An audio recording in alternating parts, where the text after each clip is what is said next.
Migredo tá vindo aí! Cara, na moral, não tinha como eu não trazer esse vídeo aqui pra vocês, cara. Hoje foi lançado 2 previews do próximo episódio de Overlord.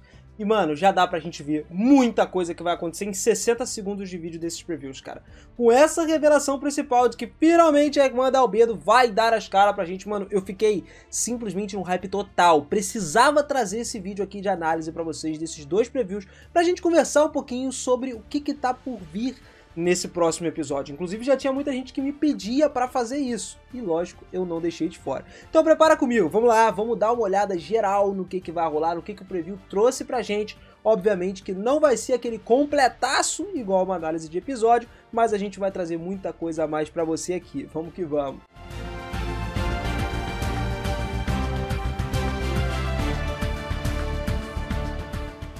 Fala, seus otakus, beleza? Eu sou o Binas e sejam muito bem-vindos a mais um vídeo aqui do canal. Galera, a gente tá aqui pra dar uma geral direta no que vai chegar pra gente nesse novo episódio. Sem sombra de dúvidas, o início desse arco já veio, mano, de forma muito mais emocionante possível do que todos os outros arcos. Assim como o seu like, que é emocionante demais pra gente aqui, pro canal, pra gente saber que você tá sempre ajudando, a gente sempre apoiando e curtindo o nosso trabalho cada vez mais, mano, dando essa força incrível. Não esquece, capricha nesse like aí, porque é maravilhoso, mano. Vocês são maravilhosos, né? Não tem nem como. Mas pra gente relembrar um pouquinho agora do final do episódio passado, né? Mais especificamente falando do pós-créditos, a gente viu o rei Ramposa III oferecendo a própria cabeça pra Albedo, com um pedido de desculpas ali de tudo que tinha acontecido, que o Philip roubou a carga do reino feiticeiro e tal, que ele foi meio burro, né? A gente até comentou que ele poderia simplesmente ter entregue a cabeça do Philip, mas ele preferiu entregar a sua própria cabeça. Bom, nesse preview aí a gente já começou vendo um pedaço do local onde Albedo estava falando com o rei exatamente, né? Ela inclusive estava com aquela cara meio sádica nela e tal, avisando que o reino feiticeiro, o Ainz, já começou a fazer os seus movimentos aí. E esses movimentos foram no reino, tá? Não foram para o reino. Você vai entender, eu vou te explicar. Basicamente é o seguinte, galera, não é apenas uma marcha para dentro do reino, mas sim também destruir tudo de dentro para fora. Tem gente ali dentro do reino que tá a favor do Ainz. A gente sabe que ele tem nomes fortes lá dentro, como ele mesmo já disse nos próprios episódios anteriores. Nesse momento, a gente vê ali a cara do Zanak de desesperado, cara. O maluco não teve outro jeito. Ele simplesmente ficou com a cara de tipo assim, já era, mano, morri. Porque ele justamente era o que não queria que isso acontecesse desde o início. Quando ele recebeu a petição de guerra do Reino Feiticeiro com todas as assinaturas, né, todos os carimbos de todas as outras nações, ele não esperava que isso fosse chegar onde chegou.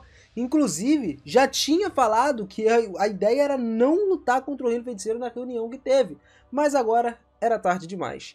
E olha só que surpresa, a Renner também parece estar mais calma do que o normal, tá nem um pouco assustada, não abriu a boca nem nada. Afinal, ela tá ali pra isso, né? Pra não ficar assustada, já que ela tá do lado de quem vai vencer essa guerra, obviamente. Quem pegou, pegou o que eu quis dizer, né? Mas galera, fora que a gente sabe mesmo que o Ainz disse que não tem como o Reino Restize prever o que o Reino Feiticeiro já fez o seu próprio movimento. Isso porque o Ainz sabe agir por trás dos panos. Na real, nem foi por causa especificamente dele, foi mais Albedo e Demiurgos, cara, que estão ali de uma forma absurdamente linda e maravilhosa, agindo por trás de tudo, fazendo as coisas fluírem, sacou? O Demiurgos ficou por dentro de todas essas 4 temporadas para conseguir orquestrar tudo isso com a Renner. Sim, cara, a gente tá falando de todas as temporadas, porque o Demiurgos já encontrou com a Renner, se não me engano, né, lá na segunda temporada, segunda ou terceira temporada, ele encontrou com a Renner, tomou um chá com ela e tudo, cara. Então, assim, basicamente isso tudo já tá começando a rolar, ó, há muito tempo, cara. O Ainz, nesse preview, também fala pra gente que agora Albedo tá começando a fazer uma certa parte dos nobres, porque, querendo ou não, se a gente for parar pra pensar, na tumba, a hierarquia dos NPCs é algo diferente de todos os outros lugares desse mundo, afinal, né, não é literalmente como um ser supremo governa. Só que a Albedo, como é um primeiro-ministro do Rei Feiticeiro, ela relativamente assumiu uma posição que para as outras pessoas normais do mundo, né, do Reino Restize, por exemplo, é uma posição de nobre, que poucas pessoas conseguem atingir. Com isso, ela consegue se enturmar ainda mais, sendo uma porção desses nobres, sendo convidada para bailes, indo para essas festas aí de nobres elegantes e conhecendo outras pessoas propícias, né, a conseguir fazer alguns acordos. Foi o caso do Philip, que ela ia manipular, que era um nobre de Montserrat. Sacou? Pegou as ideias aí, né? E também o Ainz disse que o Demiurgos é quem tá fazendo o controle total das informações por trás ali. E o que restaria no final das contas, que já tá rolando, é a aniquilação total de uma cidade ou então das vilas dentro de Restise. Mano, já sacou que daqui pra frente o anime não para mais. Literalmente eu acho que não vai ter mais nenhum episódio no anime que vai ser parado nesse arco. No outro preview que veio, a gente tem também a voz de uma segunda pessoa falando por trás aí, né, de fundo, enquanto tá passando todas as cenas, que é a voz da Shallter, cara. Ela disse que conseguiu cumprir a sua missão que foi dada a ela. Isso requer dizer que é porque a Shallter, cara, tava entre os guardiões de Andar, que conseguiu sitiar com sucesso os territórios impostos pelo Ainz. Cada um tinha que dominar um território. Seja uma cidade ou vila dentro de Restise, como a gente acabou de falar, o Ainz até se esforçou para poder expressar o reconhecimento pelas estratégias únicas da Shallter, porque ela foi a mais criativa de todos os outros guardiões para dominar o lugar dela, tudo que ela escolheu fazer.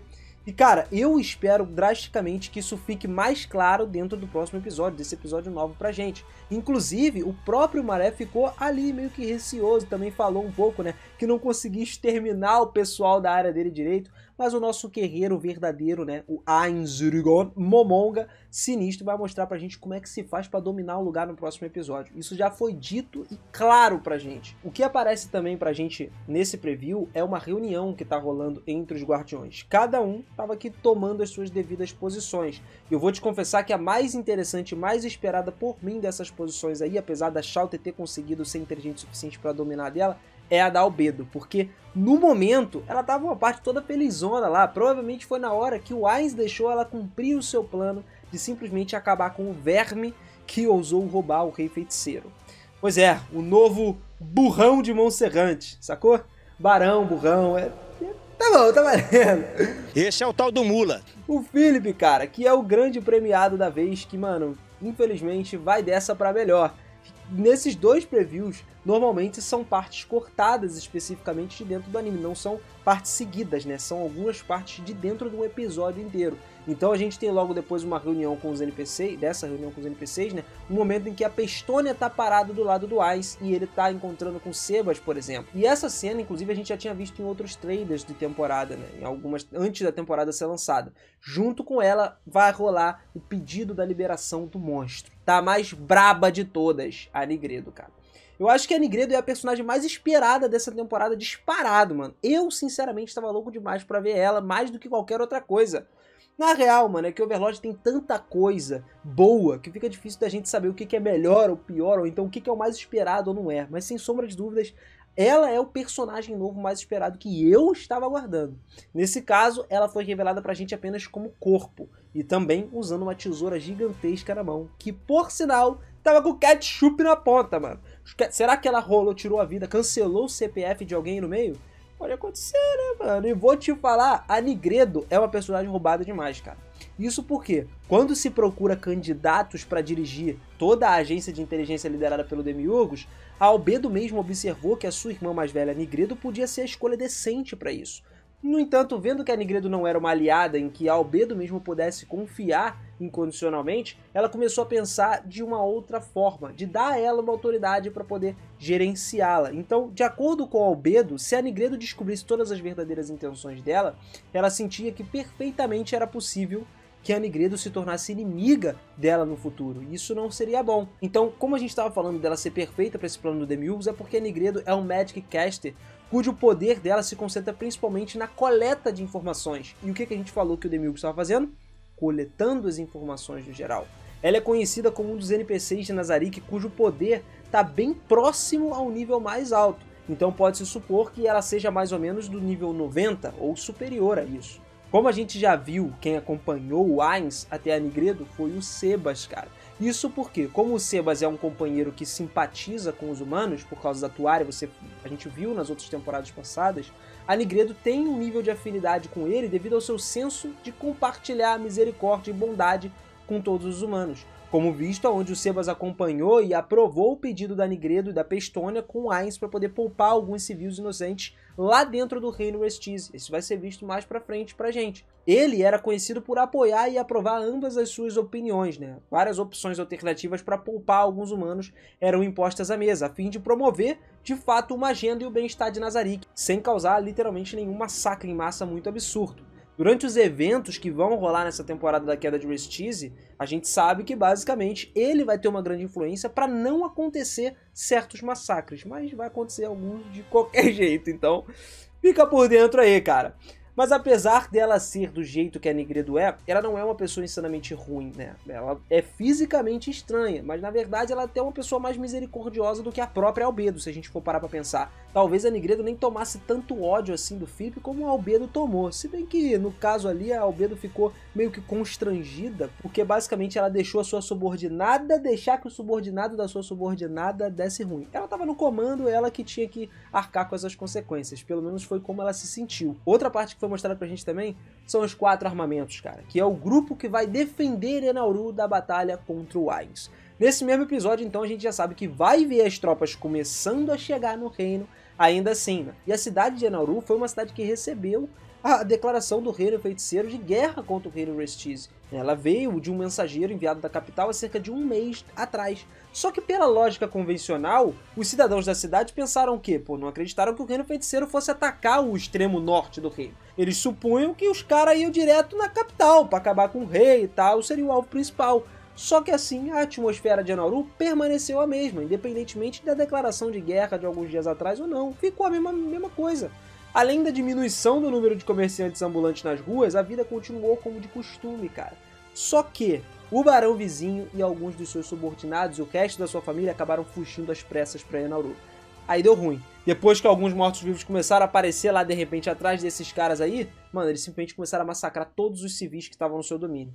A informação foi analisada depois disso e os oficiais da cidade previram que Enauru estava no caminho que os mortos-vivos iriam marchar para invadir o reino, a capital. Eles imediatamente então enviaram mensageiros em cavalos, muito rápidos para toda a aldeia da cidade dentro do seu domínio, né, ordenando que eles evacuassem aquilo ali para não causar mortes desnecessárias.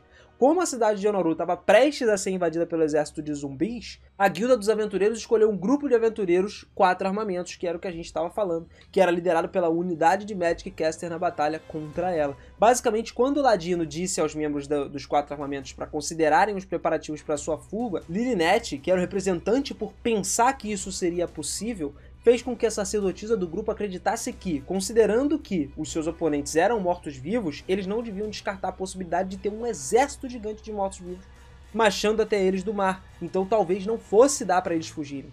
No entanto, a Escama, que é aquela que apareceu de cabelo branco, que está lutando inclusive contra um dos esqueletos no início, ela chamou uma atenção aí, foi atenciosa à ideia do Ladino e pensou em várias maneiras de sua rota de fuga e o plano acabarem funcionando. Isso no mesmo tempo que ela considerava para qual país ir relacionar as suas ocupações. No entanto, quando a Escama pensou em fugir, a sacerdotisa do grupo reclamou que o líder não estava levando em consideração a felicidade de cada um dentro do grupo. Aí, meu parceiro, o líder é o cara que, tá ali, ó, tem que ter a visão de líder e considerar que o grupo inteiro vai seguir os mesmos princípios que ele, sacou? Quando ouviu isso, a Escama percebeu que a discussão do seu companheiro com o Conde Náurea, na verdade, era sobre ser uma concúbina do seu filho e também que era realmente algo que a sacerdotisa levava muito a sério. Ela queria ficar lá. A partir daí, a gente já vê que começa a batalha do grupo de aventureiros Myrtil contra os Death Knights do Ainz, e vem todas aquelas cenas que a gente já viu, inclusive em trailers, em outros previews também. No final das contas, o nome do episódio ainda é Contagem Regressiva para a Extinção. Já pensou nisso? Pois é o que já indica que todas as ações que vão rolar ali, mano, é a contagem regressiva para a extinção, verdadeiramente. Só que, cara, é a contagem regressiva, o verdadeiro massacre ainda tá por vir, mano. O Ainz ainda pretende usar o máximo de pessoas, mesmo que sejam aniquiladas. Ele quer aproveitar o máximo possível de cada resquício que tem ainda presente no reino.